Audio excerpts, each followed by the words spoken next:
Alright, in this short video, I'm just going to talk a little bit about this poem after 50 years. My goal here is not to explore every single aspect or interpret the whole thing, but just to point out some of the things that I see. If you want to skip past my reading, you can use the time prompts and the description below. Her house is empty and her heart is old, and filled with shades and echoes that deceive no one save her. For still she tries to weave with blind bent fingers nets that cannot hold. Once all men's arms rose up to her, 'tis told, and hovered like white birds for her caress. A crown she could have had to bind each tress of hair, and her sweet arms the witch's gold.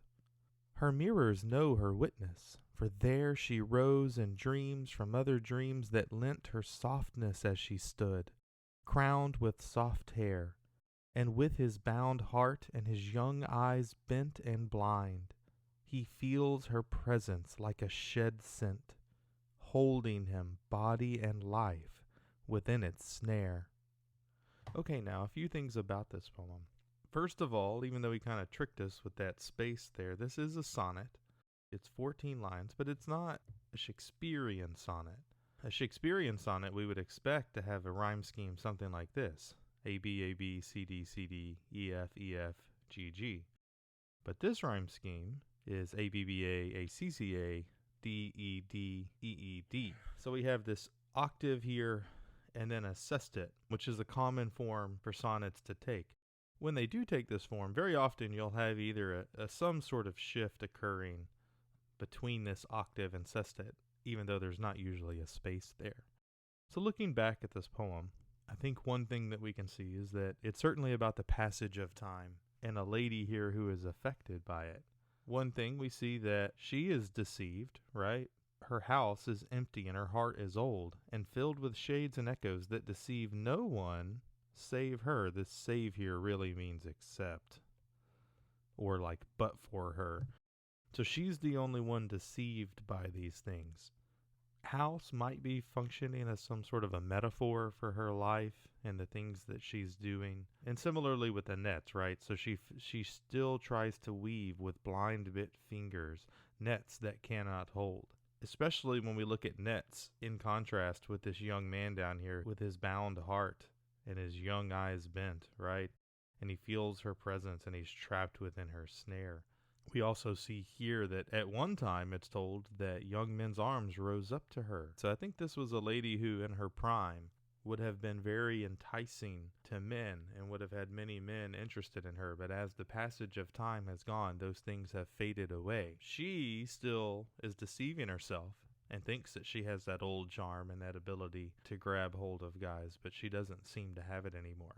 Now, one thing about poetry, when you're going through and trying to pick up meaning of it, it's okay if you don't understand every single aspect of it. And I will be honest to you and say that this little section right here is a little blurry to me exactly in terms of what it means, right? A crown she could have had to bind each tress of hair, and her sweet arms in the witch's gold. Part of my problem is I'm not sure what witch's gold means. Maybe some of you know and can put it in the comments on Google Classroom. The fact that it's capitalized tells me that it's probably an allusion to something, so possibly something in Greek mythology. It reminds me of like the Faustian exchange or the selling your soul to the devil maybe, but I don't really know what it is.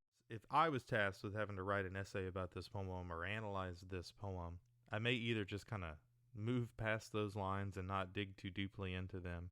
Now, one thing I guess I should point out that's important is it is referring back to this previous, and we know that because of the colon right there, right? Once all men's arms rose to her, 'tis told, and hovered like white birds for her caress. Colon, so this next part's like a clarification of that. A crown she could have had to bind each tress of hair, and her sweet arms the witch's gold. We're talking about how the mirrors know and see the passage of time, right? Her mirrors know her witnesses. So it watched her rise and fall on the time passage and her change. And then at the end here, I think we have a image of a specific person who was bound and ensnared by her beauty, and still probably is, even if others aren't. That's pretty much all I'm going to say about this one from now. What are things that you noticed about it? Leave comments in the Google Classroom assignment.